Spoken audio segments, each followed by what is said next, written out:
حاضرین پردہ نشین خواتین اسلام، السلام علیکم ورحمۃ اللہ وبرکاتہ۔ نحمدہ ونصلی علی رسولہ الکریم، اما بعد فاعوذ باللہ من الشیطان الرجیم، بفضلک بسم اللہ الرحمن الرحیم۔ ولا تقولوا لمن يقتل في سبيل الله اموات بل احیاء ولكن لا تشعرون۔ صدق اللہ العظیم وصدق رسولہ النبی الامین الامی المکین المتین المبین الرؤوف الرحیم الکریم۔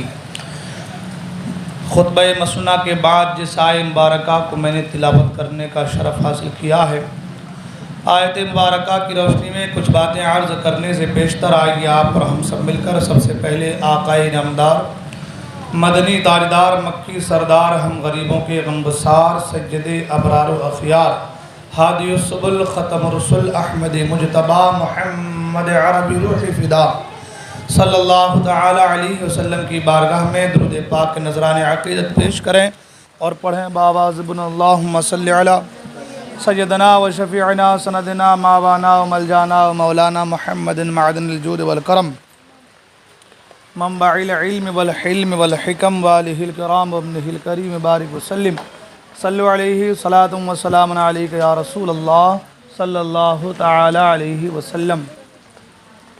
وائر وغیرہ سب ٹھیک ہے؟ اس کو آن کر کے آف کیجیے، آف کر کے آن کیجیے۔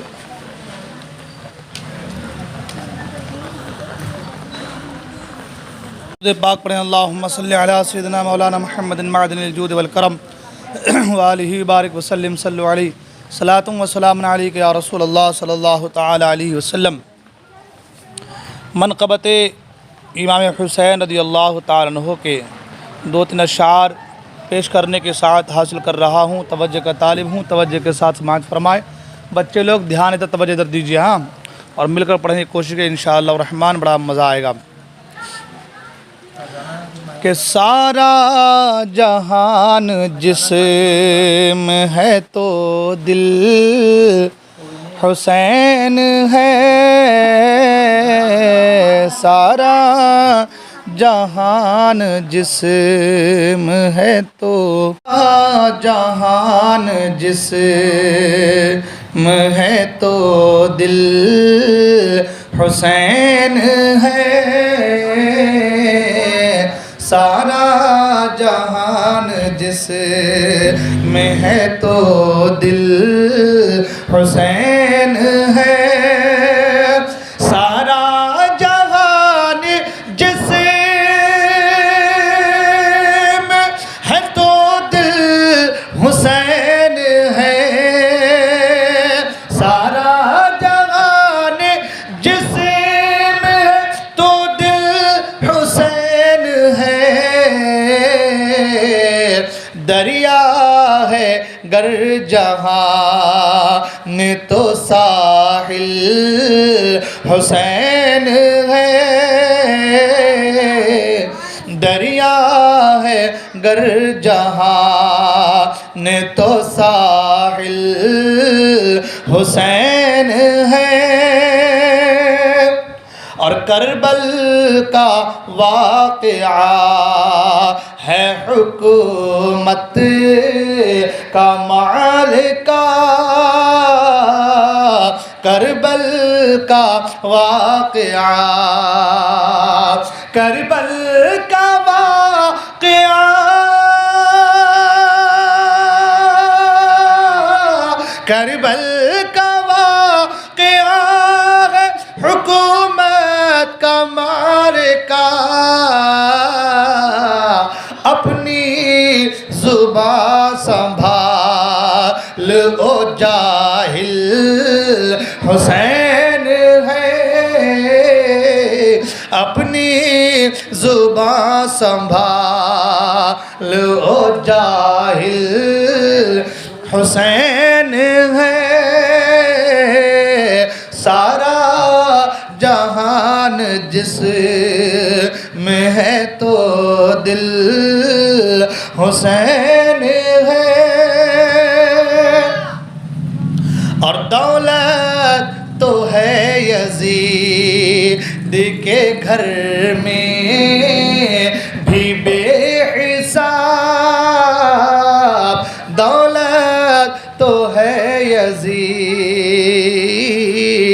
دولت تو ہے یزید، دولت تو ہے یزید کے گھر میں بھی بے حساب، دل میں مگر بسانے کے قابل حسین ہے، دل میں مگر بسانے کے قابل حسین ہے، سارا جہان جس میں ہے تو دل حسین ہے، اور فاقے چٹائی مٹی کے برتن نہ دیکھیے،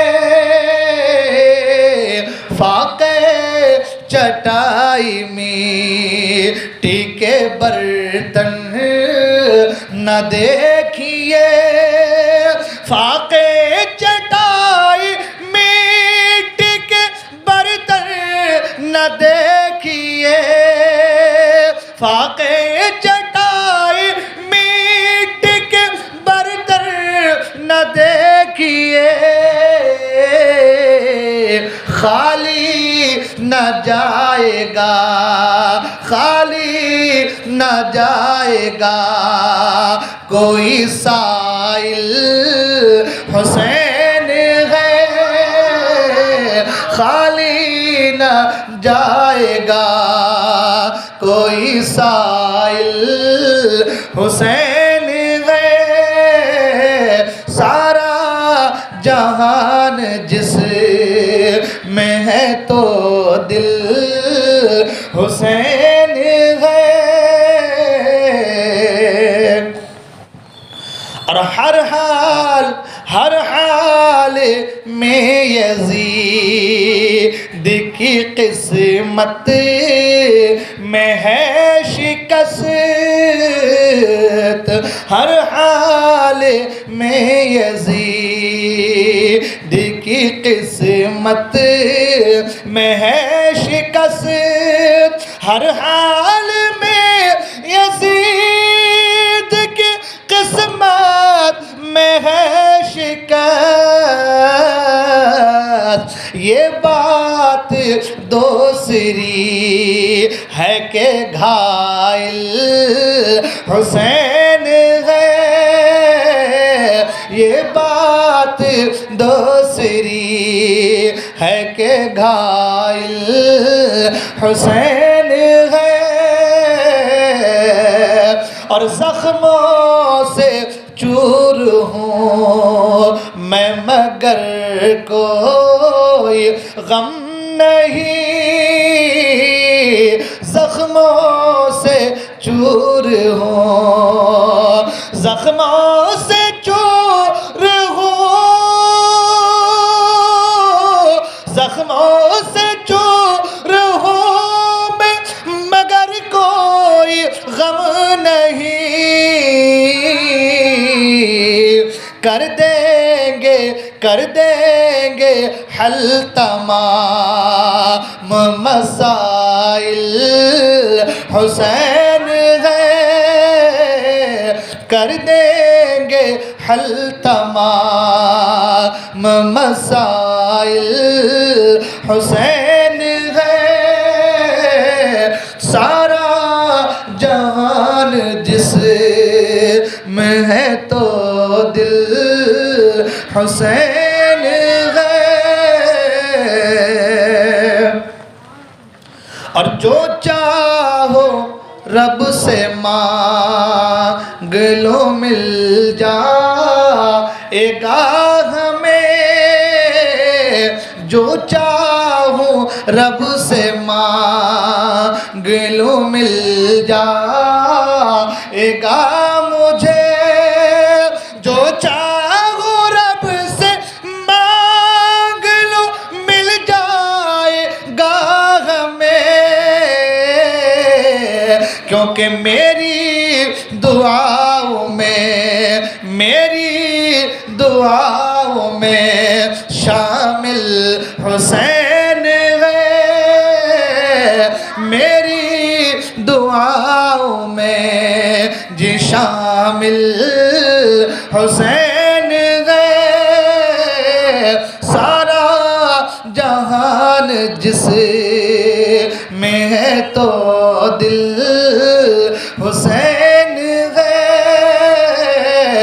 دریا ہے گر جہان تو ساحل حسین ہے۔ درود پاک پڑھیں، اللہم صلی علی سیدنا و شفیعنا و سندنا ماوانا و ملجانا و مولانا محمد معدن الجود والکرم وآلہ وبارک وسلم، صلو علیہ صلاۃ و سلام علیک یا رسول اللہ صلی اللہ تعالی علیہ وسلم۔ حضرات محترم، اللہ تبارک و تعالی کا فضل و کرم، اس کی عطا، اس کا شکر ہے کہ اللہ تبارک و تعالی نے ہم کو اور آپ کو اس کے محبوب کے پیاروں کی بارگاہ میں حاضری کی توفیق بخشی۔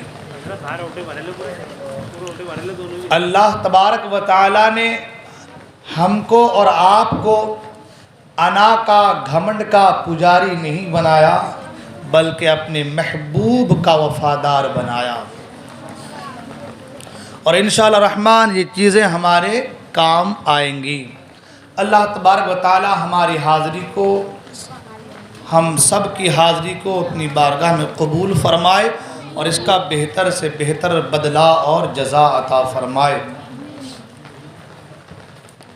حضرات محترم، محرم الحرام شریف کی مجلس کی یہ چھٹی شب ہے، اور سبھی حضرات یہاں پر ذکر امام حسین رضی اللہ تعالیٰ عنہ سننے کے لیے حاضر آئے ہیں۔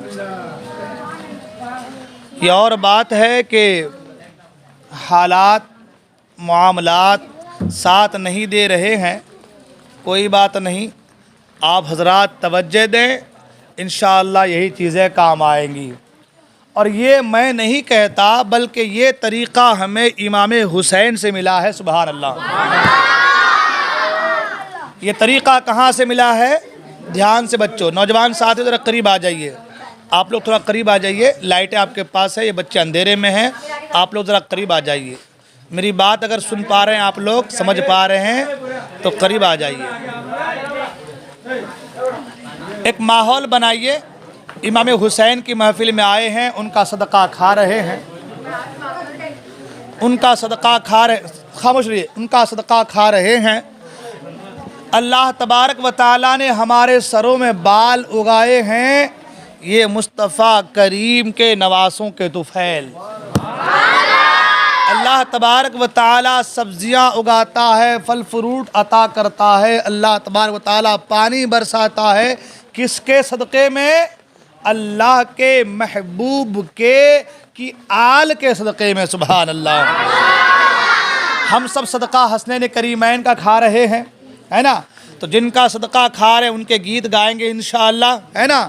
بالکل توجہ کے ساتھ سنیں، ہمیں مائک کی ضرورت نہیں پڑے گی انشاءاللہ، نہ لائٹ کی ضرورت پڑے گی، نہ مائک کی ضرورت پڑے گی۔ دل اگر صاف ہے، دل میں عشق رسول ہے، تو انشاءاللہ الرحمن بیڑا پار ہوتا نظر آئے گا۔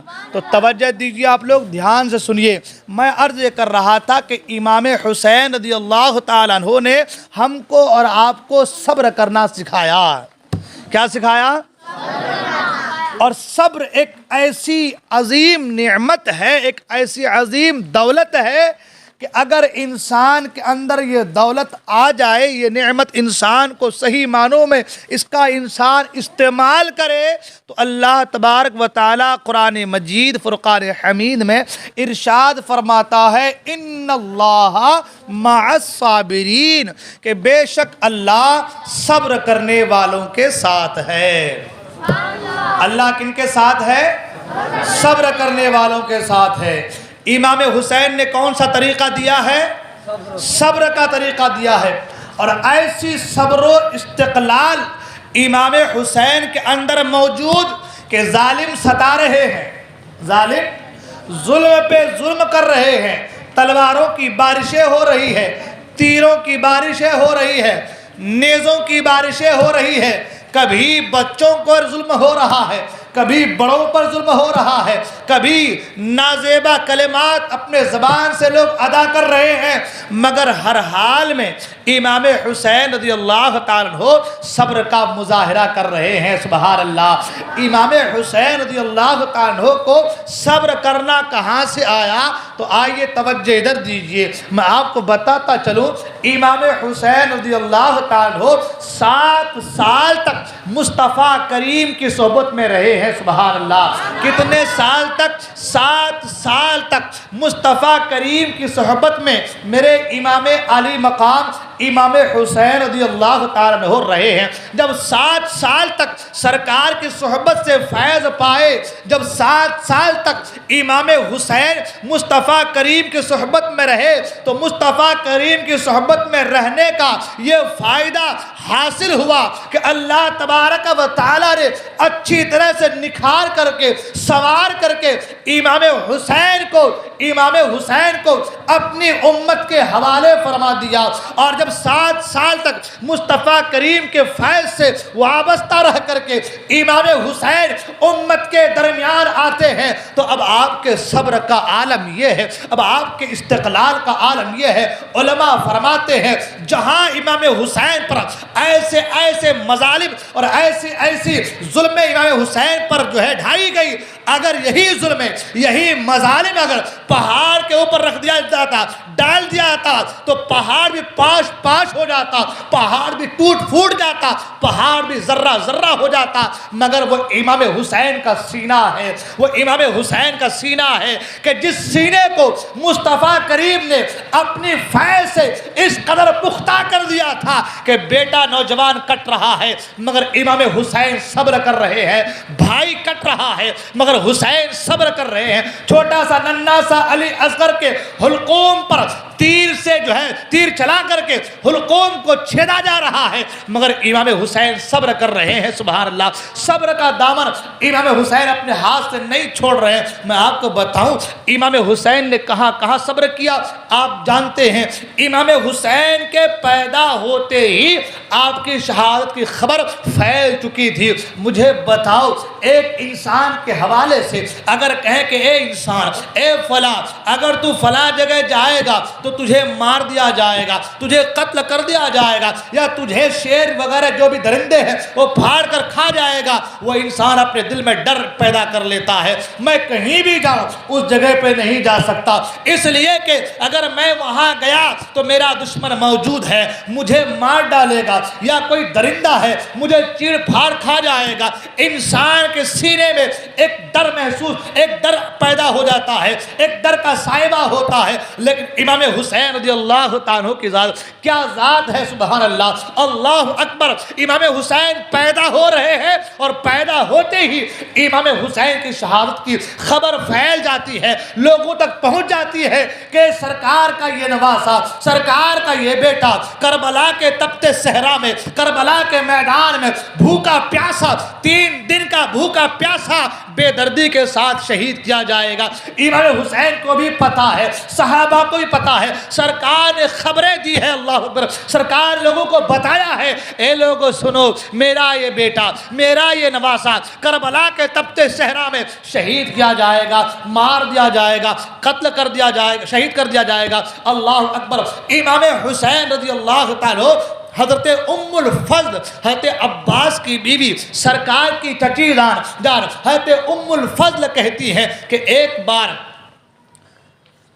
ام الفضل کہتی ہیں کہ میں نے ایک خواب دیکھا، اور خواب میں یہ دیکھا کہ آقا کریم کے جسم اقدس کا ایک ٹکڑا کاٹ کر کے میری گود میں رکھ دیا گیا ہے۔ میں گھبرا گئی، سرکار کی بارگاہ میں حاضر ہوئی اور عرض کیا یا رسول اللہ صلی اللہ تعالی علیہ وسلم، ایک بہت برا ڈراؤنا خواب میں نے دیکھا ہے یا رسول اللہ، وہ خواب بتاتے ہوئے بھی مجھے ڈر لگنے لگتا ہے، بڑا عجیب خواب دیکھا ہے۔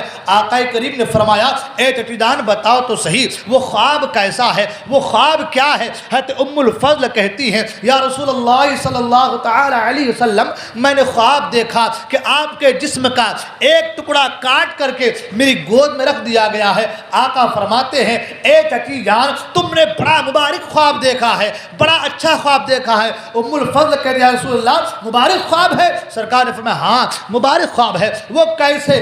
آقا فرماتے ہیں جو تم نے خواب دیکھا ہے اس کی تعبیر یہ ہے کہ میری بیٹی فاطمہ کے گھر ایک بیٹا پیدا ہوگا، جب وہ پیدا ہوگا اسے لا کر کے تمہارے گود میں دیا جائے گا۔ اللہ اکبر۔ آقا کریم نے فرمایا اے چچی جان سنو، میری بیٹی کے گھر بیٹا پیدا ہوگا۔ خواب کیا دیکھا گیا ہے؟ خواب یہ دیکھا گیا ہے یا رسول اللہ آپ کے جسم کا ایک ٹکڑا کاٹ کر کے میری گود میں رکھ دیا گیا ہے۔ سرکار کیا فرما رہے ہیں؟ میری بیٹی کے گھر پیدا ہوگا، یعنی حسین مصطفیٰ کریم کے ایک جز کا نام ہے، سبحان اللہ، ایک ٹکڑے کا نام ہے، سبحان اللہ۔ اور یہ میں نہیں کہتا، یہ حدیث کہہ رہی ہے، یہ حضرت ام الفضل کا خواب کہہ رہا ہے۔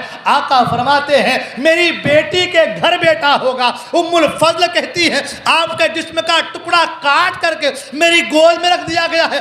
آقا فرماتے ہیں وہ حسین ہے، تمہاری گود میں دیا جائے گا، سبحان اللہ، تمہاری گود میں دیا جائے گا۔ یعنی حسین کو سرکار نے اپنے جسم کا ٹکڑا قرار دیا ہے، سبحان اللہ۔ وہی حسین جسے سرکار اپنے جسم کا ٹکڑا قرار دیتے ہیں، وہی حسین جسے سرکار جس کے تعلق سے فرماتے ہیں حسن و حسین جنتی پھول ہیں، میں انہیں سنبھا کرتا ہوں، سبحان اللہ۔ وہی حسین ہے، ان کی شہادت کی خبر آقا کریم دے رہے۔ خبر دینے کا انداز کیا ہے؟ حضرت ام سلمہ سرکار کی بیوی، حضرت ام سلمہ ام المومنین ام سلمہ رضی اللہ عنہا کہتی ہیں کہ ایک بار میں نے دیکھا، میں سرکار کی بارگاہ میں حاضر ہوئی، میں نے کیا دیکھا کہ سرکار کے زانو مبارک پر حسین اعظم رضی اللہ عنہ بیٹھے ہوئے، یا ایک روایت میں ہے کہ اپنا سر سرکار کے گود میں دے کر کے حسین اعظم لیٹے ہوئے ہیں۔ ام سلمہ رضی اللہ عنہ کہتی ہیں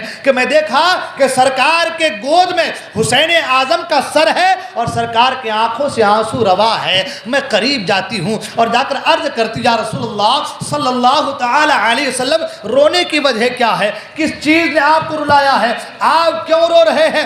آقا کریم صلی اللہ تعالی علیہ وسلم فرماتے ہیں توجہ ادھر دیجئے، وہ بچہ تو یہاں کے بیٹھ، آجا بیٹا، ہاں تو یہاں کے بیٹھ، اس کو اپنے بات یہاں بٹھائیے، یہاں کے بیٹھ۔ درود پاک پڑھیں اللہم صلی علی سیدنا مولانا محمد معدن الجود والکرم منبع العلم والحلم والحکم وآلہ الکرام ابنہ الکریم بارک وسلم صلو علیہ صلاۃ وسلام علیک یا رسول اللہ صلی اللہ تعالی علیہ وسلم۔ حضرت ام سلمہ کہتی ہیں یا رسول اللہ صلی اللہ علیہ وسلم آپ کے رونے کی وجہ کیا ہے؟ کیوں آپ رو رہے ہیں؟ کس چیز نے آپ کو رلایا ہے؟ آقا کریم فرماتے ہیں اے ام سلمہ یہ جو میرا شہزادہ میری گود میں سر رکھ کر کے لیٹا ہے، اے ام سلمہ ایک فرشتہ آیا تھا، بعض روایتوں میں جبرائیل امین آئے تھے اور کہا کہ یا رسول اللہ صلی اللہ علیہ وسلم آپ کی امت آپ کے اس نواسے کو کربلا کے تپتے صحرا میں، کربلا کے میدان میں، بے آب و گیا میدان میں آپ کی امت آپ کے نواسے کو بھوکا پیاسا شہید کر دے گی۔ اللہ اکبر۔ حضرت ام سلمہ کہتی ہیں یا رسول اللہ صلی اللہ علیہ وسلم کیا ایسا ہی ہوگا؟ آقا کریم نے فرمایا ہاں ایسا ہی ہوگا۔ اور دیکھو جبرائیل امین اپنے ساتھ یہ مٹی لے کر کے آئے ہیں، یہ کربلا کی مٹی ہے۔ اے ام سلمہ اس مٹی سے دکھ کی، درد کی، تکلیف کی بو آ رہی ہے، اے ام سلمہ یہ مٹی لو اپنے پاس رکھو، اور جس دن میرا پیارا حسین کربلا میں شہید ہو جائے اس دن اس مٹی کو نکال کر دیکھنا، اس مٹی کا رنگ یعنی یہ مٹی بالکل خون میں تبدیل ہو جائیں گی۔ اللہ اکبر۔ ام سلمہ کو سرکار مٹی دیتے ہیں۔ اس حدیث سے ایک بات یہ بھی سمجھ میں آتی ہے، بڑے لوگ آج کہتے ہیں نبی کو علم غیب نہیں ہے، نبی کو کسی چیز کی خبر نہیں، معاذ اللہ۔ ارے مصطفیٰ کریم کو پتا ہے 60 ہجری بلکہ 61 ہجری میں سرکار کی ہجرت کے 50 سال کے بعد، اس لیے کہ سرکار ہجرت کے 10 سال کے بعد سرکار کا انتقال ہوا ہے نا، 13 سال کے بعد سرکار کا وصال ہوا ہے، تو 61 ہجری میں 61 ہجری تک میری کوئی بیوی زندہ رہے نہ رہے، ام سلمہ ضرور زندہ رہیں گی۔ اس لیے سرکار نے کسی اور کو مٹی نہیں دیا بلکہ اپنی بیوی ام سلمہ کو دیا۔ سرکار کو پتا تھا جب میرا حسین کربلا کے تپتے صحرا میں شہید ہوگا اس وقت میری بیوی ام سلمہ زندہ ہوگی، اس لیے آقا کریم نے فرمایا تھا اے ام سلمہ اس مٹی کو اپنے پاس رکھنا اور اپنے پاس رکھنا، اور کربلا کے میدان میں جب میرا پیارا حسین شہید ہو جائے اور خبر تم تک پہنچے اس مٹی کو نکال کر دیکھنا، مٹی خون میں تبدیل ہو جائے گی، اس کا رنگ بدل جائے گا۔ اللہ اکبر۔ پتہ یہ چلا کہ امام حسین پیدا ہوئے ہیں اور پیدا ہوتے ہی امام حسین کی شہادت کی خبر پھیل چکی ہے۔ ام سلمہ کہتے ہیں کہ جس دن جو ہے امام حسین رضی اللہ عنہ کربلا میں شہید ہوئے، میں نے اس شیشی کو نکالا اور نکال کر دیکھا کہ مٹی کیسی ہے، تو جیسا میرے مصطفیٰ نے فرمایا تھا وہ مٹی بالکل خون میں تبدیل ہو چکی ہے، یعنی وہ خون، اس مٹی کا رنگ بالکل سرخ ہو چکا ہے، خون میں تبدیل ہو چکی ہے۔ اللہ اکبر۔ حضرات محترم، پتہ یہ چلا کہ امام حسین رضی اللہ عنہ کے پیدا ہوتے ہی آپ کی شہادت کی خبر بھی پھیل چکی تھی۔ اسی طریقے سے ایک صحابی ہے حضرت انس القاہری، ان کے حوالے سے بھی ہے، سرکار ان کے پاس اپنے نواسے کے حوالے سے کہتے ہیں اے لوگوں سنو، کربلا کے تپتے صحرا میں میرا یہ پیارا نواسا شہید کر دیا جائے گا، اگر اس وقت تم موجود رہو تو میرے نواسے کی مدد کرنا، ان کے نام پر اپنی جان قربان کر دینا۔ اسی طریقے سے بہت ساری روایتیں صحیح احادیث سے بالکل موجود ہیں، حضرت علی مرتضیٰ رضی اللہ عنہ کے تعلق سے بھی ہے۔ جنگ صفین کے موقع پر علی مرتضیٰ رضی اللہ عنہ اپنے لشکر کے ساتھ آ رہے ہیں، مقام طف پر پہنچتے ہیں جسے ہم کربلا کہتے ہیں، کربلا کے میدان پر پہنچتے ہیں، نہر فرات کے قریب اپنے لشکر کو پڑاؤ کا حکم دیتے ہیں اور کہتے ہیں اے لشکریوں آج ہی ٹھہرنا ہے، لہذا نہر فرات کے کنارے جو ہے اپنا خیمہ لگا دو۔ اللہ اکبر۔ وہ نہر فرات، وہ جگہ جسے مقام نینوا کہا گیا ہے، وہ مقدس جگہ جہاں پر ایک اللہ کے مقدس نبی کی قبر انور بھی موجود ہے، سبحان اللہ۔ اس جگہ پر حضرت علی مرتضیٰ رضی اللہ تعالیٰ عنہ اپنے لشکر کو پڑاؤ کا حکم دیتے ہیں، کسی سے پوچھتے ہیں اس جگہ کا نام کیا ہے، اس جگہ کو کیا کہتے ہیں؟ کسی نے کہا اسے طف کہتے ہیں، کسی نے کہا اسے نینوا کہتے ہیں، کسی نے کہا اسے کربلا کہتے ہیں۔ اللہ اکبر۔ حضرت علی مرتضیٰ رضی اللہ عنہ کہتے ہیں اے لوگوں سنو، اس مٹی سے شہید کے خون کی خوشبو آ رہی ہے۔ اللہ اکبر۔ حضرت علی مرتضیٰ رضی اللہ عنہ کہتے ہیں اے لوگوں سنو، یہاں پر جو ہے شہیدوں کے خیمے لگیں گے، یہاں پر جو ہے میری اولاد کے خیمے لگیں گے، یہاں پر جو ہے ان کا گھوڑا مارا جائے گا، یہاں پر ان کے جوان شہید ہوں گے، یہاں پر ان کے لاشیں پڑے رہیں گے۔ اللہ اکبر۔ حضرت علی مرتضیٰ جنگ صفین کے موقع پر میدان کربلا کی تمام تر تاریخ کو بیان کر رہے ہیں، لوگوں کو یہ بتا رہے ہیں اے لوگوں سنو، میرا حسین تو کربلا میں شہید ہونا ہے، مگر اس کی خبر جیسا کہ آقا کریم نے دی ہے اس کی خبر پہلے ہی پھیل چکی ہے۔ میں ابھی عرض کرنا چاہ رہا تھا، جو میں نے بات پہلے کہی وہ یہ، اگر کسی کو پتہ ہو جائے کہ اس جگہ پر آپ کو مار دیا جائے گا، اس جگہ پر آپ کو قتل کر دیا جائے گا، یا وہاں کوئی درندہ ہے جو آپ کو چیڑ پھاڑ کھا جائے گا، تو کوئی بھی انسان اس جگہ نہیں جائے گا، وہاں سے اپنے آپ کو بچائے گا۔ کیوں وہاں پر جاؤں؟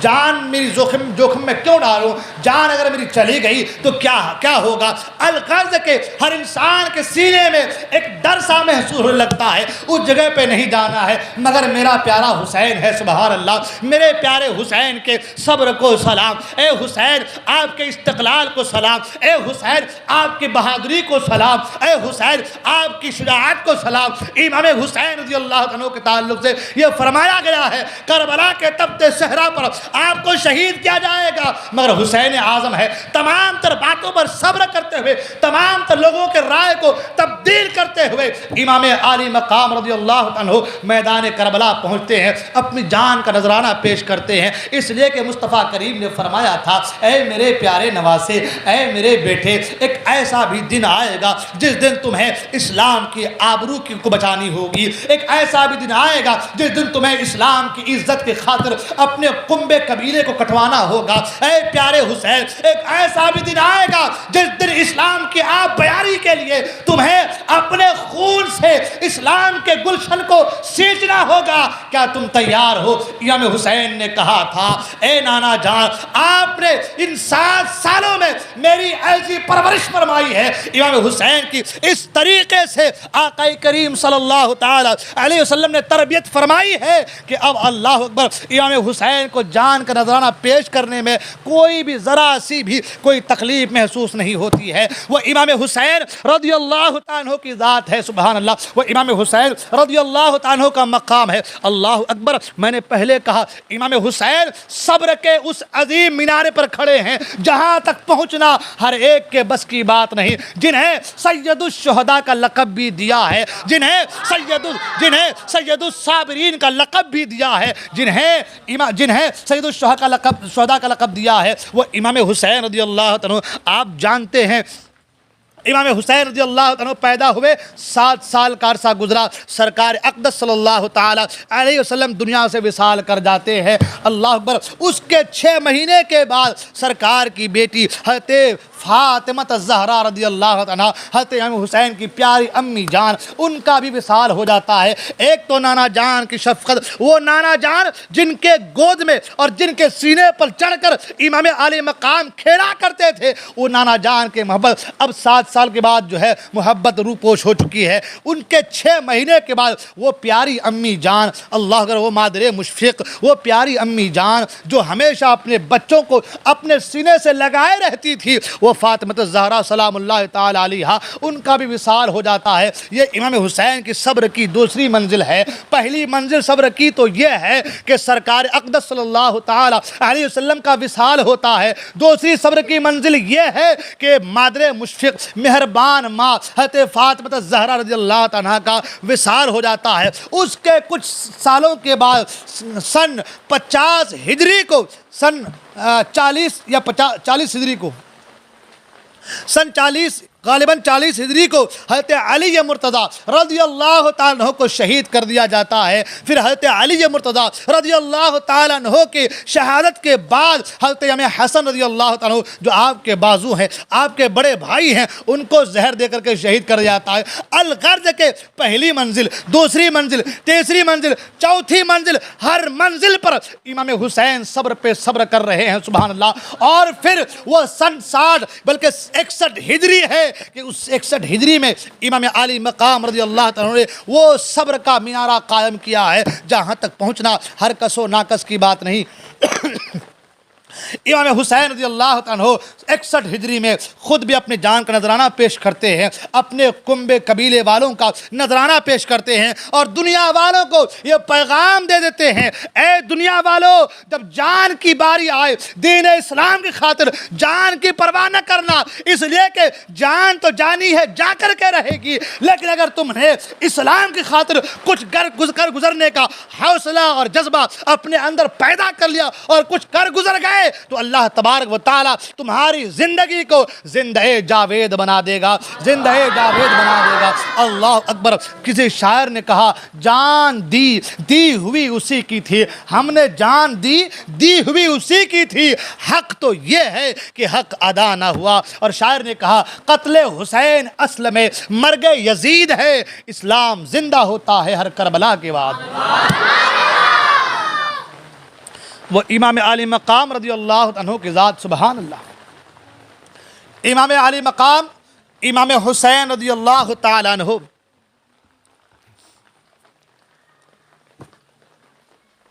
مدینہ منورہ سے کربلا کے روانہ ہونا چاہتے ہیں نا۔ روانہ کیوں ہو رہے ہیں؟ روانہ ہونے کی وجہ کیا ہے؟ جب حضرت امیر معاویہ رضی اللہ تعالی عنہ کا وصال ہوا تو وصال سے پہلے حضرت امیر معاویہ رضی اللہ تعالیٰ عنہ نے اپنے بیٹے یزید کو نصیحتیں کی، اپنے بیٹے یزید کو نصیحت ہے کہ اے میرے بیٹے، خلافت کا حق تو انہی کا ہے، خلافت کا حق تو انہی کا ہے، اے میرے بیٹے وہ نواسے رسول ہیں، ان کی قدر و منزلت کرنا، ان کے بغیر، حسین اعظم کے بغیر، ان سے مشورہ لیے بغیر کوئی کام نہ کرنا، کوئی قدم نہ اٹھانا۔ اے میرے بیٹے، جب تک انہیں نہ کھلانا خود نہ کھانا، جب تک انہیں نہ پہنانا خود نہ پہننا، جب تک حسین سے مشورہ نہ کر لینا تب تک رعایا پر کوئی حکم نافذ نہ کرنا۔ اس طریقے سے وصیتیں حضرت امیر معاویہ رضی اللہ تعالیٰ عنہ اپنے بیٹے یزید سے کی، اور اس کے بعد آپ کا وصال ہو گیا۔ وہ پھر بہت بڑی لمبی داستان ہے، ادھر جانے کا بھی وقت نہیں ہے۔ ان کا وصال ہوا، ان کے وصال کے بعد یزید تخت پر بیٹھا۔ ان کے وصال کے بعد یزید تخت پر بیٹھا۔ اب جب یزید تخت پر بیٹھا تو یزید کا کام کیا تھا؟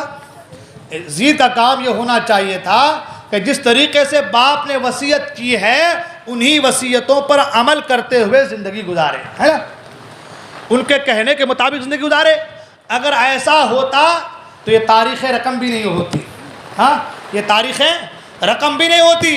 لیکن مرضی مولا از ہما اولا، جو اللہ کی مرضی ہوتی ہے وہ سب پر بھاری، ہے نا، اس کی مرضی کے آگے کسی کی نہیں چلتی، ہے نا۔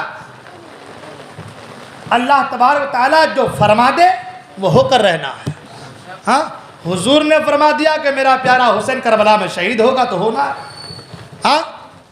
اللہ تبارک و تعالیٰ نے جبرائیل امین کے ذریعے خبر دی کہ پیارا نواسا آپ کا کربلا میں شہید کیا جائے گا تو وہ ہو کر رہنا ہے۔ اب یزید جب تخت پر بیٹھا تو یزید صحابی کا بیٹا ہے۔ حضرت امیر معاویہ رضی اللہ عنہ کون ہیں؟ سرکار کے صحابی ہیں، اور کوئی عام صحابی نہیں بلکہ کاتب وحی الہی ہیں۔ کیا ہیں؟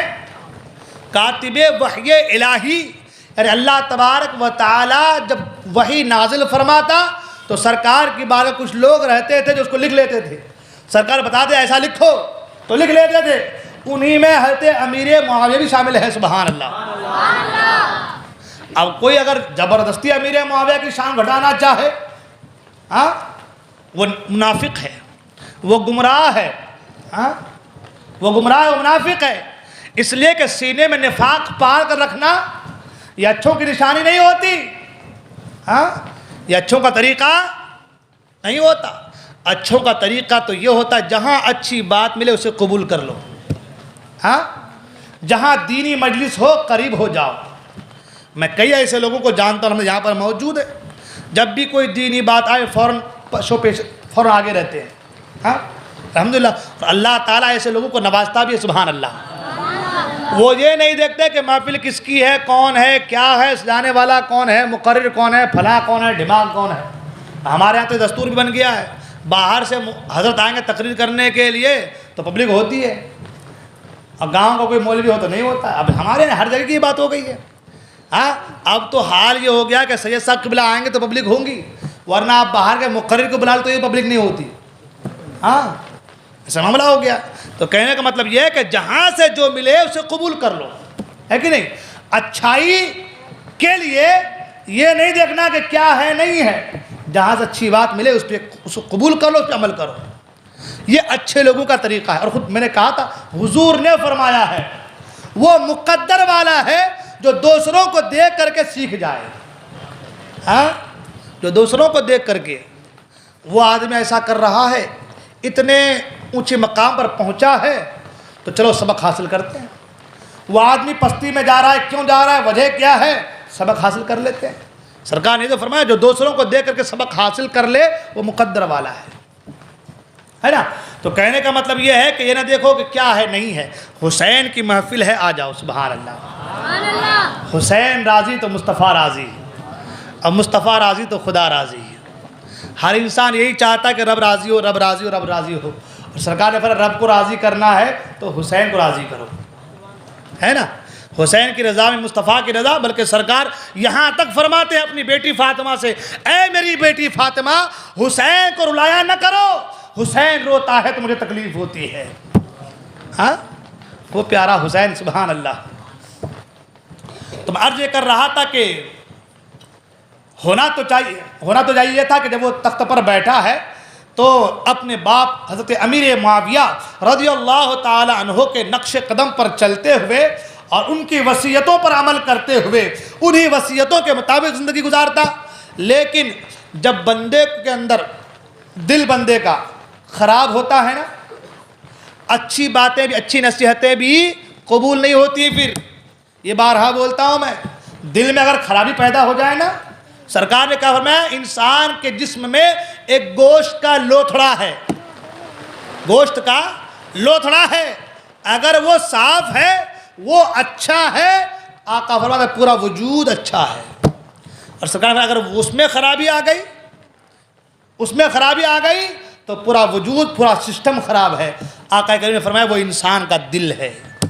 وہ کیا ہے؟ انسان کا دل ہے۔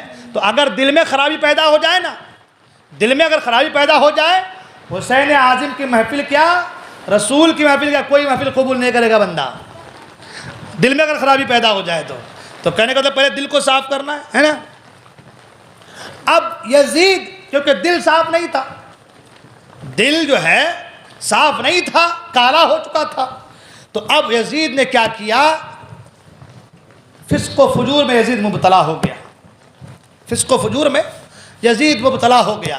عیاشیاں، شراب کی بوتل کو لے کر کے اپنے تخت پر آتا، شراب و شباب میں ڈوبا رہتا۔ دو جملوں میں یوں سمجھ لیں کہ یزید یہ کہتا تھا کہ صرف کلمہ پڑھ لو، اس کے بعد جو چاہو کرو، سب معاف ہے، سب چھوٹ ہے، سب معاف ہے، سب چھوٹ ہے، بس کلمہ پڑھ لو اور سارا کا سارا اسلام کے دامن میں ڈال دو کہ اسلام ایسی ہی تعلیم دیتا ہے، معاذ اللہ۔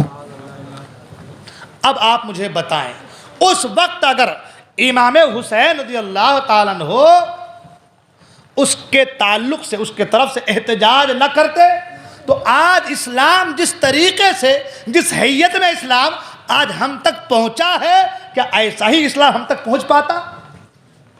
ہاں، کیونکہ اس نے شراب کو عام کر دیا تھا، شباب کو عام کر دیا تھا، یہاں تک فرمایا گیا کہ سوتیلی ماں کے ساتھ زنا کرنا، نہ جانے کیا کیا خرافات اس کے حوالے سے آئی کتابوں میں، معاذ اللہ۔ شراب و شباب میں ڈوبا رہتا، نماز وغیرہ سے کوئی مطلب نہیں، جب تخت پر بیٹھتا تو شراب کی بوتل لے کر کے آتا، ہاں، اور اپنے حرم میں، اپنے کمرے میں خوبصورت باقرہ عورتوں کو رکھا تھا، زنا میں ملوث رہتا تھا۔ اب جسے دنیا امیر المومنین کہے، کیا کہے؟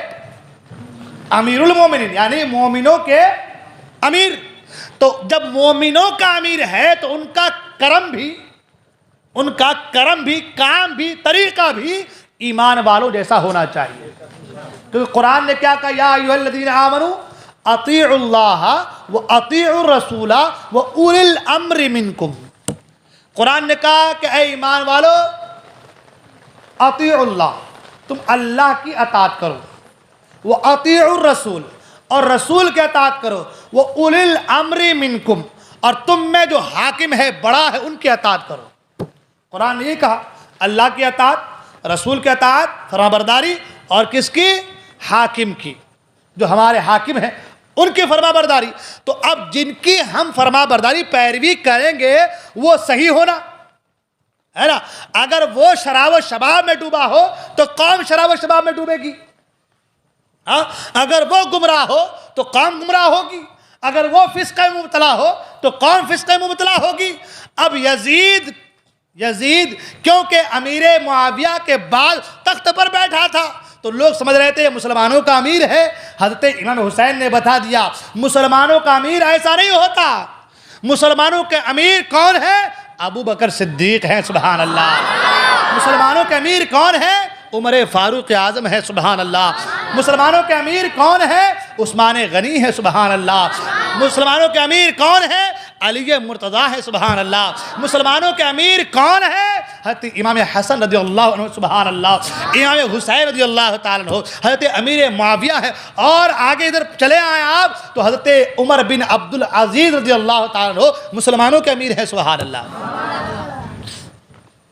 اب جب خباثت سے اس کا پورا وجود بھرا ہوا تھا تو امام حسین رضی اللہ تعالیٰ عنہ نے یزید کے حوالے سے احتجاج کرنا شروع کیا، اور یہ احتجاج کرنا ضروری تھا۔ جیسا کہ میں نے کہا، اگر نہ کرتے تو اسلام جس طریقے سے ہمارے درمیان آج ہے، اس طریقے سے اسلام ہم تک نہیں پہنچتا۔ یہ تو اللہ کا کرم ہے، اللہ کی مرضی ہے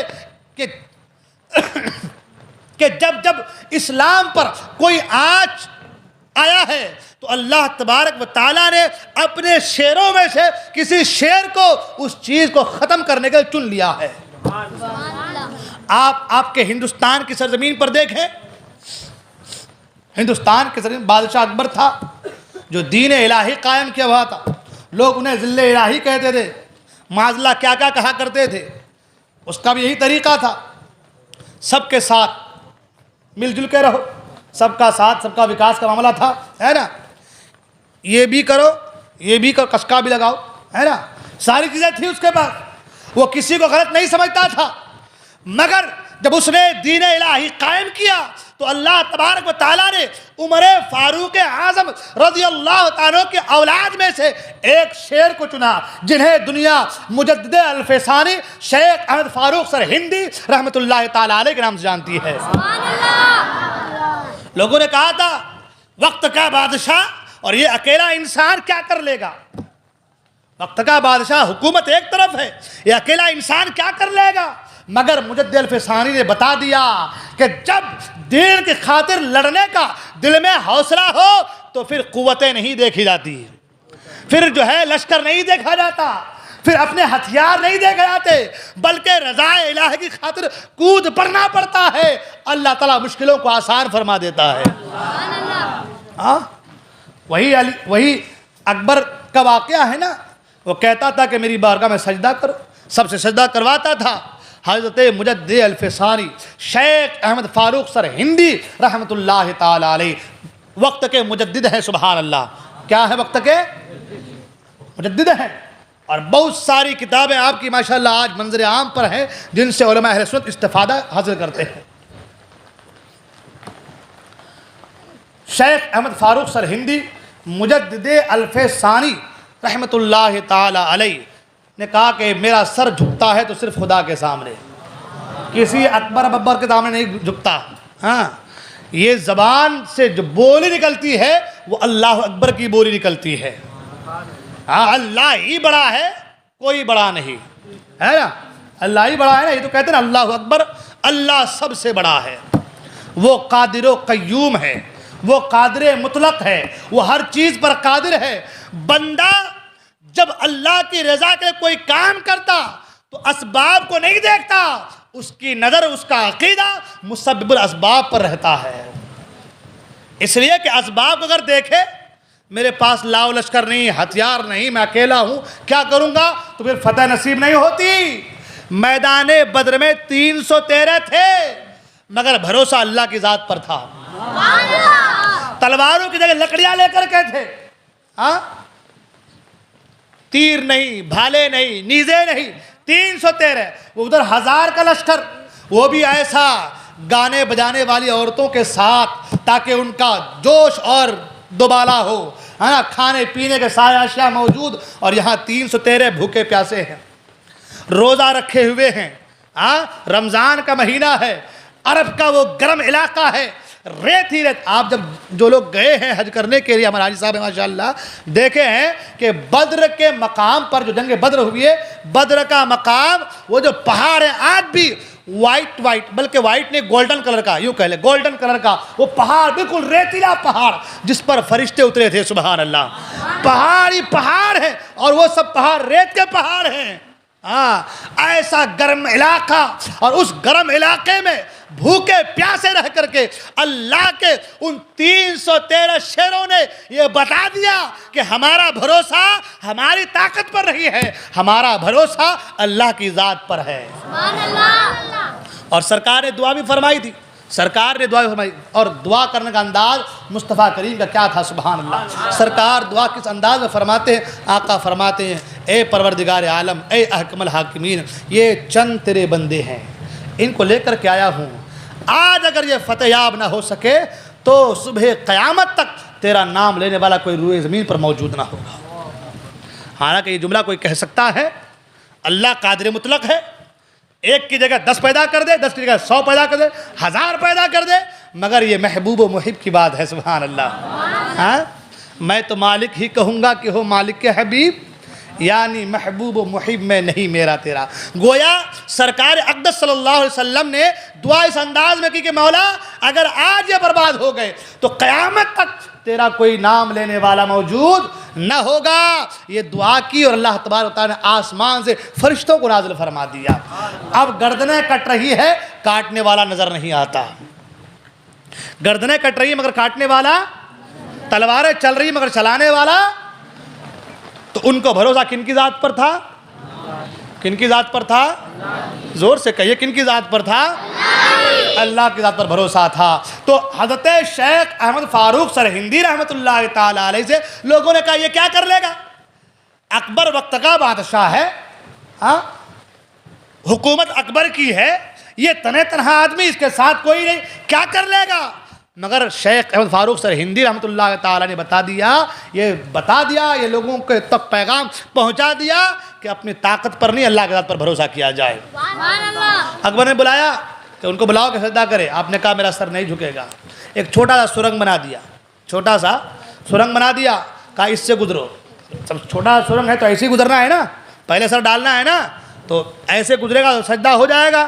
جب حضرت مجدد الفسانی وہاں پہنچے، دیکھا کہ ارے یہ تو اس طریقے سے سجدہ کرنا چاہتا ہے، تو آپ نے پہلے پاؤں کے اندر داخل کیا، پہلے پاؤں کے اندر داخل اور گھسیٹتے گھسیٹتے اس سرنگ سے باہر نکلے اور کہا کہ اکبر سن لو، یہ سر جھکا ہے تو صرف خدائے وحدہ لا شریک کے سامنے، یہ سر کسی ایرے گہرے کے سامنے نہیں جھک سکتا، اس لیے کہ یہ سر اگر جھکے گا تو اللہ کی بارگاہ میں جھکے گا، کسی غیر اللہ کی بارگاہ میں نہیں جھکے گا۔ تو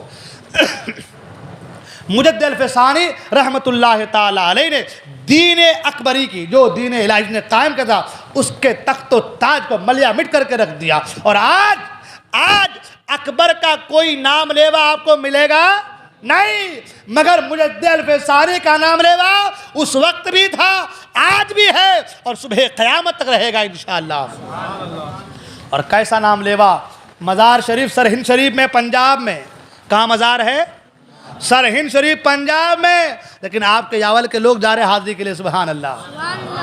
ہاں، سلسلے نقش بند کے بڑے عظیم بزرگ ہیں آپ، نقش بندی سلسلہ کے بڑے پائے کے بڑے عظیم بزرگ ہیں آپ، اور آپ کی کرامتوں کے تعلق سے فرمایا گیا کہ آپ نے زمزم کا کنواں کے پانی کو سرہند میں بلایا تھا، سبحان اللہ۔ وہ مقام مرتبے کے مالک ہیں مجدد الفسانی شیخ احمد فاروق سرہندی رحمۃ اللہ تعالیٰ، ہے نا؟ تو کہنے کا مطلب یہ ہے کہ بھروسہ کس پر ہونی چاہیے؟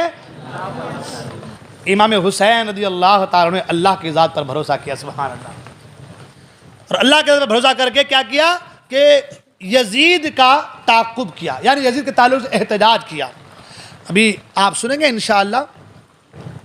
میں عرض یہ کرنا چاہتا، اور میں نے کہا بھی کہ اگر امام حسین رضی اللہ تعالیٰ عنہ اگر احتجاج نہ کرتے تو اسلام آج ہم تک اس طریقے سے صحیح سالم ہم تک نہیں پہنچتا، صحیح ہے نا؟ اس کی ایک مثال دیکھیں، آج پوری دنیا میں یہودی لوگ ہیں، مگر یہودیت کا جو مذہب، جو یہودیت ہے وہ صحیح طریقے سے قائم نہیں ہے۔ یہودی تو ہیں مگر موسیٰ علیہ السلام کی تعلیم پر عمل نہیں ہے، نصرانی عیسائی تو ہیں مگر عیسیٰ علیہ السلام کی تعلیم پر عمل، وجہ کیا؟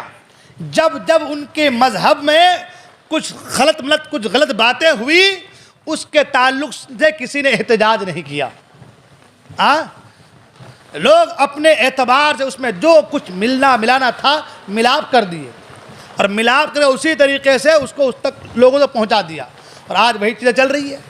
آج جو خرافاتیں ہو رہی یہودیت کے حوالے سے یا نصرانیت کے حوالے سے عیسائیت کے حوالے سے آپ لوگ سن رہے ہیں، ایسے ایسے ان کے یہاں رسم و رواج ہیں جو سراسر غلط ہے، بلکہ ان کا عقیدہ ہی درست نہیں ہے۔ ہاں، وہ عیسیٰ علیہ السلام کو معاذ اللہ خدا کا بیٹا مانتے، معاذ اللہ، ہے نا۔ تو یہ جو خلط ملط ہوا ہے ان کے درمیان، یہ کسی نہ کسی نے تو کیا ہے نا، کسی نہ کسی نے تو کیا ہے، اور اس کا احتجاج نہیں ہوا تو آج دین ویسے ہی ان کے اندر درمیان موجود ہے۔ اگر امام حسین رضی اللہ تعالیٰ عنہ یزید کا تعاقب نہیں کرتے، یزید کے تعلق سے احتجاج نہیں کرتے اور کمر نہیں باندھتے یزید کے حوالے سے، تو پھر دین اسلام اس طریقے سے ہم تک نہیں پہنچتا۔ دین اسلام میں اسی طریقے سے غلط باتیں مبتلا ہو جاتی ہیں، جو ہے اس میں ایڈ ہو جاتی، اور ہم اور آپ جو ہے انہی چیزوں پر عمل کرتے ہوئے نظر آتے ہیں۔ تو امام حسین رضی اللہ تعالیٰ عنہ نے دین اسلام کی آپ بیاری کی ہے، سبحان اللہ، دین اسلام کو تحفظ بخشا ہے، سبحان اللہ، اور دین اسلام صحیح سالم امام حسین کے صدقے وسیلے سے ہم تک پہنچا ہے۔ اب ہمارا طریقہ کیا ہونا چاہیے؟ ہمارا طریقہ تو یہ ہونا چاہیے کہ اب ہم جو ہے دین اسلام کے حوالے سے بالکل پختگی اپنے اندر پیدا کریں۔ کیا پیدا کریں؟ پختگی پیدا کریں۔ امام حسین نے کربلا میں اپنا سب کچھ قربان کیا ہے، ہاں، محبت کا نذرانہ پیش کیا ہے۔ ان کے غلاموں کو چاہیے کہ وہ بھی محبت کا نذرانہ پیش کریں، ہاں، وہ بھی کچھ محبت کا نذرانہ پیش کریں، لیکن ہمارا حال اللہ اکبر، اللہ کرم کر، اللہ رحم فرمائے، ہم بس الجھنوں کے شکار ہو چکے ہیں۔ ہم آج غیروں کے مریض ہو چکے ہیں۔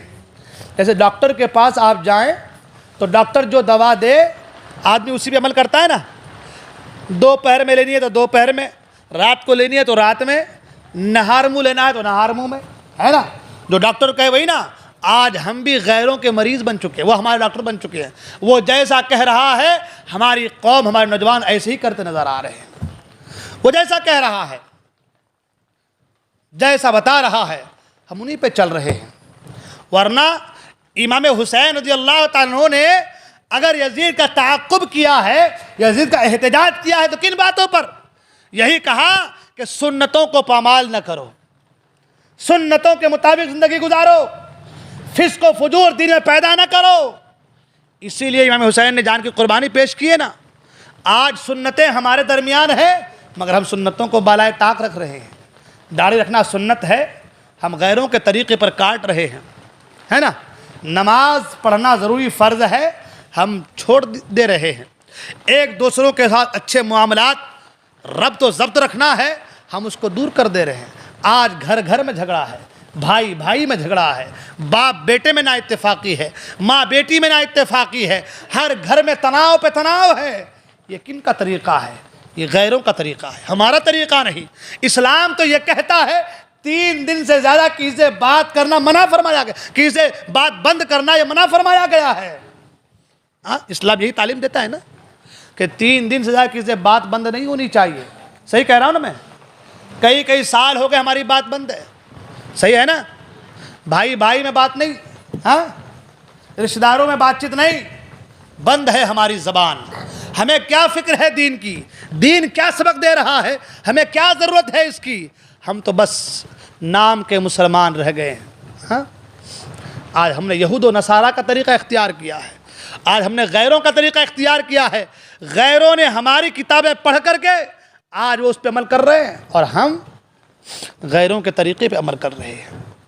میرے نوجوان ساتھیوں، دوستو، اپنی زندگی کو بہتر بناؤ، چھوڑ دو یہ برے کام، بری حرکتوں کو بالائے طاق رکھو، آ جاؤ دین اسلام کے دامن میں۔ اسلام تمہیں وہ چیز دے گا، اسلام تمہیں وہ زندگی فراہم کرے گا، اسلام تمہیں وہ نعمت عطا کرے گا کہ اس نعمت کے حوالے سے جو کچھ آپ کو ملنے والی ہے، اس نعمت کا جو بدلہ، جو صلہ آپ کو ملے گا، وہ دنیا میں بھی آپ اس صلے کے ذریعے سے آباد ہوتے نظر آئیں گے، اور کل میدان محشر میں بھی آباد ہوتے نظر آئیں گے۔ وہ کوئی ایسی نعمت نہیں، بلکہ وہ ایک ایسی نعمت ہے کہ سرکار کی محبت اور اللہ کی خشیت اور اولیاء کی محبت آپ کے سینے میں پیوست ہوتی ہے اسلام کے دامن میں آنے جڑنے سے۔ لہٰذا نوجوان ساتھیوں، کب تک اس بھرم میں رہو گے کہ ہم 50 سال جئیں گے، ہم 60 سال جئیں گے؟ کب تک اس بھرم میں ڈوبے رہو گے کہ ابھی تو ہم جوان ہیں؟ کب تک اس زوم میں رہو گے ابھی ہمارے پاس پیسہ ہے؟ یہ دنیا چند دن کی ہے۔ آدمی بھلبلا ہے پانی کا، ہے نا؟ کب جو ہے زندگی کی گاڑی اس کا بریک فیل ہو جائے کوئی پتہ نہیں، ہاں؟ کب روح قبض سے ان شریر سے پرواز کر جائے اس کا کوئی پتہ نہیں۔ لہٰذا آج ہی اپنی زندگی کا محاسبہ کرو، آج ہی نمازوں کی پابندی کرو، چھوڑ دو اس کا ساتھ۔ وہ نہیں آتا نماز کو، وہ نہیں آتا دین کی طرف، وہ نہیں آتا محفلوں میں، چھوڑ دو اس کا حساب اس کے ساتھ ہوگا، آپ کا حساب آپ کے ساتھ ہوگا۔ ہر ایک کو اللہ کی بارگاہ میں کھڑا ہونا ہوگا جب اللہ تعالیٰ تم سے پوچھے گا اتنی نعمتیں عطا کی تھی، کیا کیا تھا؟ کیا کہیں گے آپ کہ میں نے کیا کیا تھا؟ لہٰذا اے دوستو، میرے ساتھیوں، اب بھی وقت ہے، اپنی زندگی کو بہتر بناؤ، اپنی آخرت کو بہتر بناؤ۔ میں عرض یہ کر رہا تھا، امام حسین رضی اللہ تعالیٰ عنہ، ہے نا، نے یزید کا پیچھا کیا، یعنی یزید کا احتجاج کیا۔ یزید جو خرافاتیں کر رہا تھا، ان تمام خرافاتوں کو مٹانے کے تعلق سے امام حسین رضی اللہ تعالیٰ عنہ ہمیشہ آگے رہے۔ جیسا کہ میں نے کہا، یزید تخت پر بیٹھا، بدعنوانیاں شروع ہو گئی، ہے نا؟ فحش گوئی، فحش کلام، غیبت، چغلی، زنا، شراب، تمام چیزیں عام ہو گئی۔ یزید کو معلوم تھا، پتہ تھا کہ میرے آگے جو رکاوٹ ہے، میرے آگے جو رکاوٹیں ہیں وہ 4-5 لوگ ہیں۔ ایک امام عالی مقام امام حسین رضی اللہ تعالیٰ عنہ، ایک حضرت عبداللہ بن زبیر رضی اللہ تعالیٰ عنہ، ایک حضرت عبداللہ ابن عمر رضی اللہ تعالیٰ عنہ، اور ایک حضرت عبد الرحمن بن ابو بکر رضی اللہ تعالیٰ عنہ۔ یہ ایسی ہستیاں ہیں، اگر انہوں نے میرے ہاتھ پر بیعت کر لی تو پھر پورا مدینہ، مکہ سب جو ہے میرے ہاتھ پر بیعت کر لے گا۔ تو اسی لیے یزید نے سب سے پہلے زور ان لوگوں پر دیا، ان مقدس ہستیوں پر دیا۔ اب زور دیا، اس وقت مدینہ کا جو گورنر تھا وہ کون تھا؟ ولید بن عقبہ تھا۔ کون تھا؟ ہاں، یہ سب باتیں آپ لوگوں کو یاد ہونی چاہیے، ذہن میں رکھیں، کم سے کم بولیں گے تو ذہن میں رہیں گی باتیں۔ کون تھا گورنر مدینہ کا؟ ولید بن عقبہ مدینہ کا گورنر تھا۔ یزید نے خط لکھا، اور خط میں لکھا کہ سب سے میری بیعت لو، اور خاص کر ان لوگوں سے میری بیعت لو، خاص کر ان لوگوں سے میری بیعت لو، ان کو بتاؤ میرے تعلق سے جو ہے، اور اگر میری بیعت سے انکار کر دے تو انہیں قید کر لو۔ اس نے یہ خط لکھا۔ ولید بن عقبہ کے پاس جب یہ خط پہنچا، اس نے پڑھا تو پاؤں کے نیچے زمین کھسک گئی، کیونکہ وہ آل رسول کا محب تھا، رسول کی آل کا چاہنے والا تھا، محبت کرنے والا تھا۔ اس نے اپنے منشی ہوتے نا، ہاں، منشی کو بلایا، اس کا نام مروان بن حکم تھا۔ یہ وہی کم بخت انسان ہے جس کی سازشوں کی وجہ سے حضرت عثمان غنی رضی اللہ تعالیٰ عنہ شہید ہوئے۔ مروان بن حکم، اس سے پوچھا کہ بھائی کیا کرنا چاہیے، لیتے ہیں نا مشورہ، کیا کرنا چاہیے؟ مروان بن حکم نے کہا کرنا کیا چاہیے، ان کو بلاؤ اور وہ مان لے تو ٹھیک ہے، بیعت کرنے کو مان لے تو ٹھیک ہے، ورنہ سر قلم کر دو۔ ولید بن عقبہ نے کہا کیا بات کرتا ہے، ہاں، شہزادے رسول کو میں قتل کروں؟ شہزادے رسول کے حوالے تو ایسی باتیں کر رہا ہے، خدا کی قسم میں ایسا نہیں کر سکتا۔ ولید بن عقبہ نے ایک خط اپنے غلام کے ہاتھ سے امام حسین کو بھیجا۔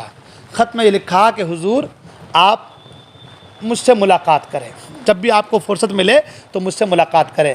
حضرت امام حسین نے غلام سے کہا تم چلو میں آتا ہوں۔ حضرت عبداللہ بن زبیر کو لے کر کے امام حسین رضی اللہ تعالیٰ عنہ جو ہے، حضرت عبداللہ بن عمر کو لے کر کے غالباً حضرت امام علی مقام رضی اللہ تعالیٰ عنہ جو ہے ولید بن عقبہ کے پاس پہنچے۔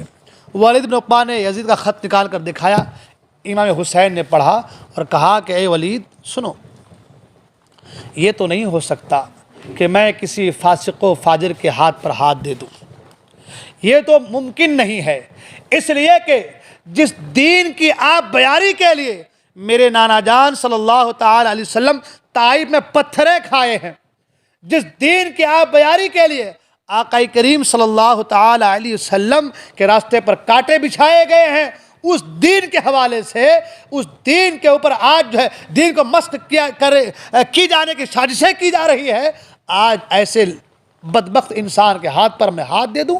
ایسا نہیں ہو سکتا۔ آپ نے کہا یہ نہیں ہو سکتا، اور آپ مڑے اور جانے لگے تو مروان بن حکم جو ہے وہ ولید بن عقبہ کو اشارہ کر رہا ہے، اب بھی وقت ہے، قتل کر دو۔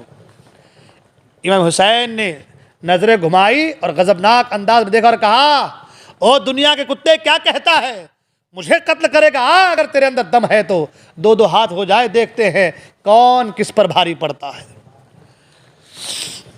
مروان تو خاموش ہو گیا اور امام حسین رضی اللہ عنہ جانے لگے۔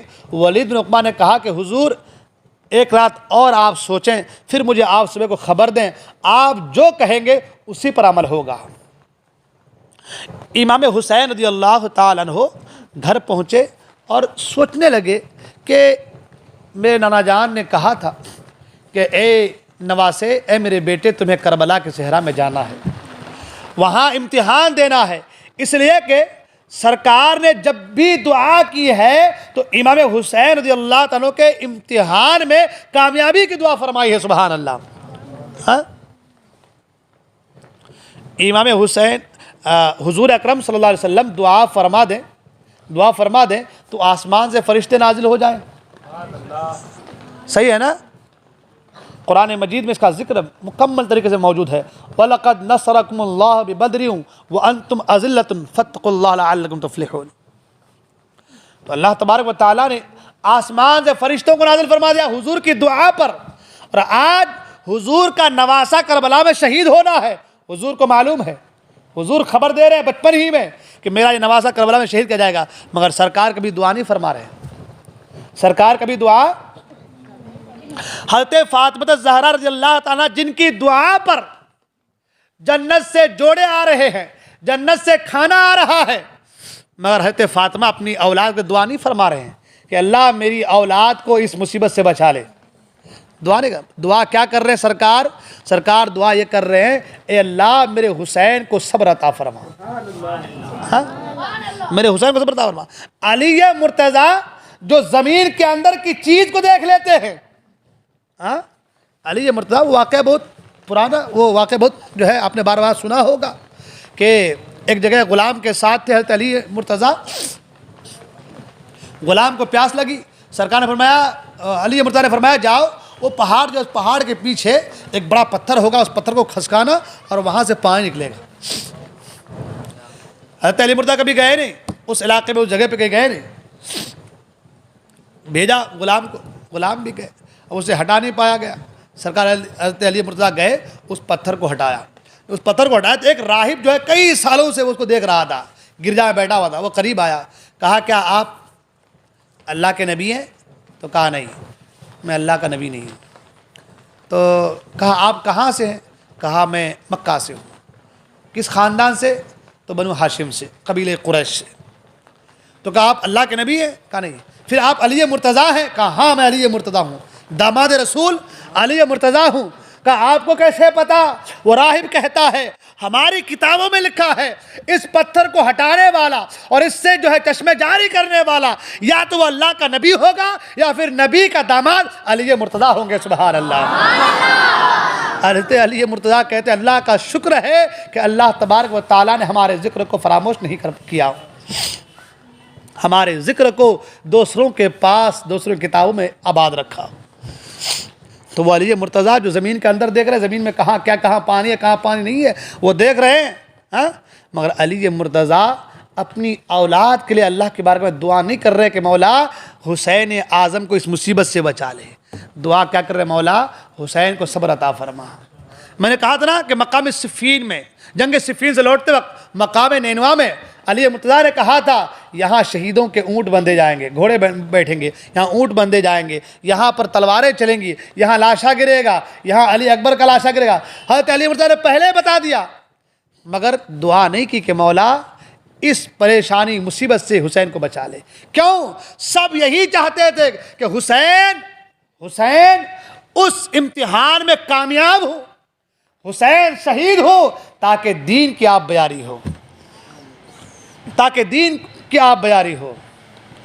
تو کہنے کا مطلب یہ ہے کہ امام عالی مقام امام حسین رضی اللہ تعالیٰ عنہ امتحان دینے گئے تھے۔ کیا دینے گئے تھے؟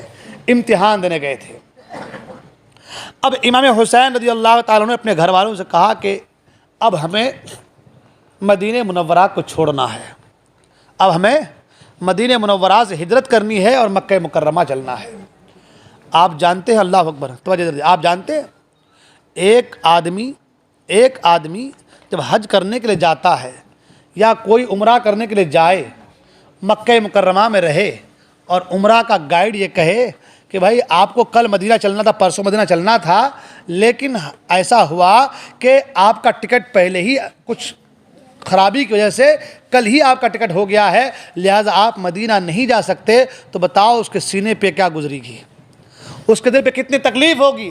ہر شخص اپنے گاؤں سے کوچ کر کے مدینہ آتا ہے، اور حسین مدینے میں ہے، مدینے سے ہجرت کر کے مکہ جا رہے ہیں، کربلا جا رہے ہیں۔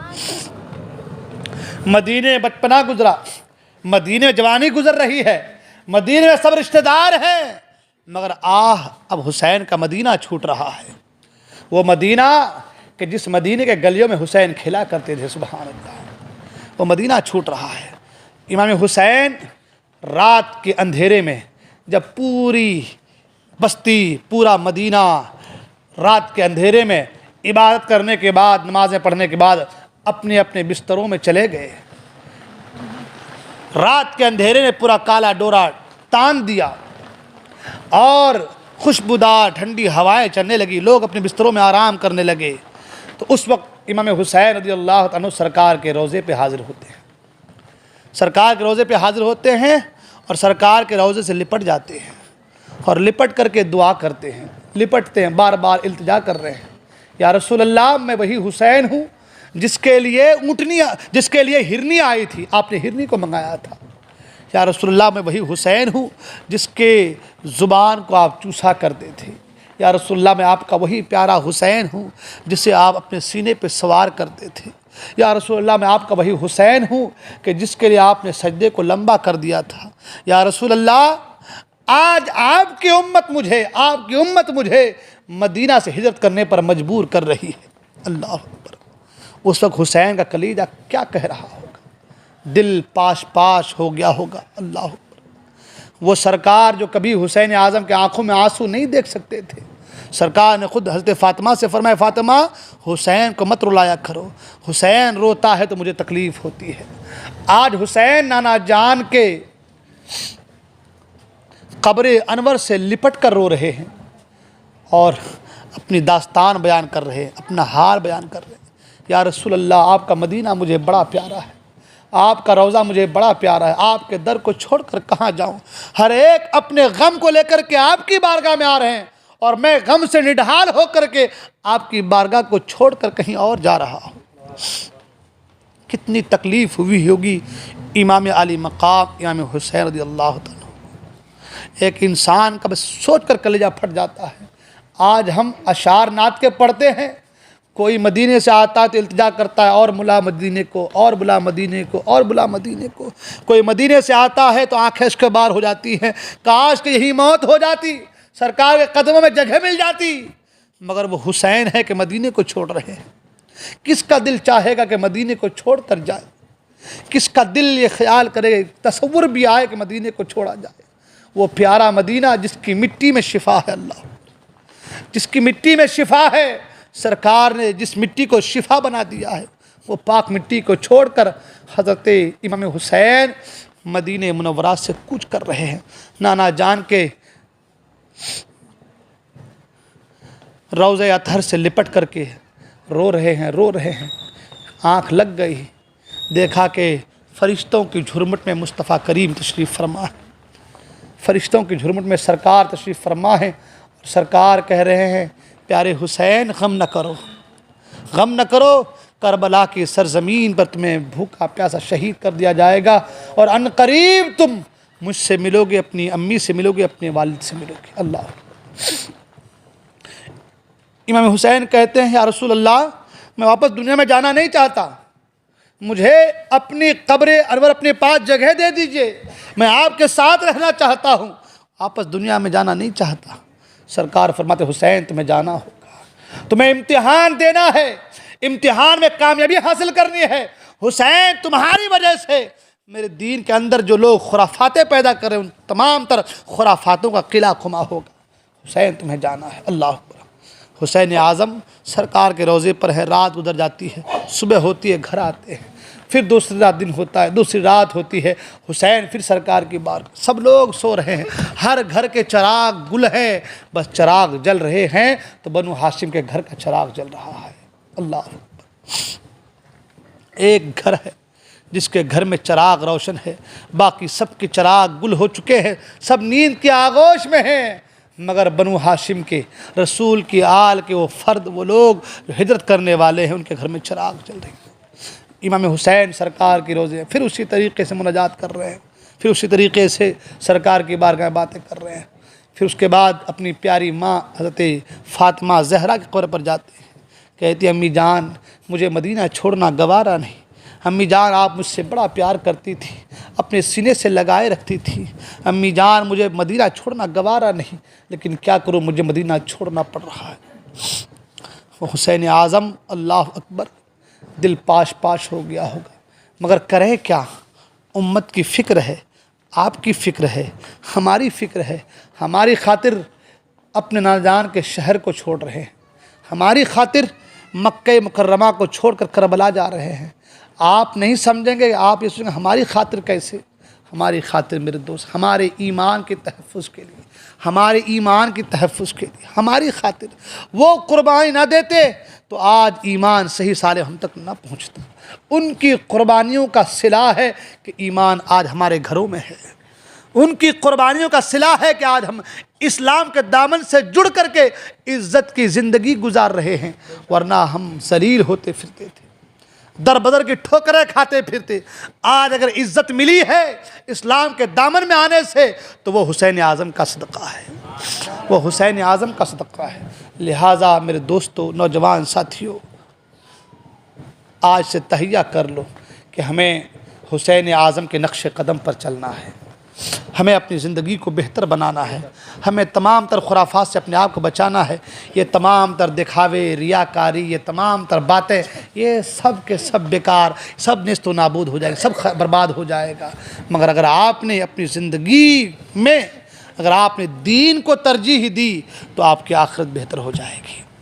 اس لیے اپنے آپ کو سے اپنے ظاہر کو نہیں بلکہ اپنے باطن کو سجانے کی کوشش کیجیے، اپنے باطن کی اصلاح کیجیے، اپنے قلب کی اصلاح کیجیے، اپنے قلب سے قدورت کو نکالیے، نفرت کو نکالیے، ہوس کو نکالیے، بغض کو نکالیے، عناد کو نکالیے، کینہ کو نکالیے، خرافات کو نکالیے، لالت کو نکالیے، طمع کو نکالیے، ان تمام تر چیزوں کو نکالیے، دل آپ کا صاف ہوگا، دل آپ کا پاک ہوگا۔ وقت کافی ہو چلا ہے، انشاء الرحمن آگے کی باتیں پھر انشاءاللہ بیان کی جائیں گی۔ اللہ تبارک و تعالیٰ کی بارگاہ میں دعا ہے اللہ تبارک و تعالیٰ ہم تمام کو کہنے سننے عمل کرنے کی توفیق عطا فرمائے، ہمارے گناہوں کو معاف فرمائے۔ میں توبہ کرتا ہوں، آپ سب حضرات میرے ساتھ توبہ کریں۔ استغفر اللہ ربی من کل ذنب خطیئۃ واتوب الیہ، لا الہ الا اللہ محمد رسول اللہ۔ السلام علیکم ورحمۃ اللہ وبرکاتہ۔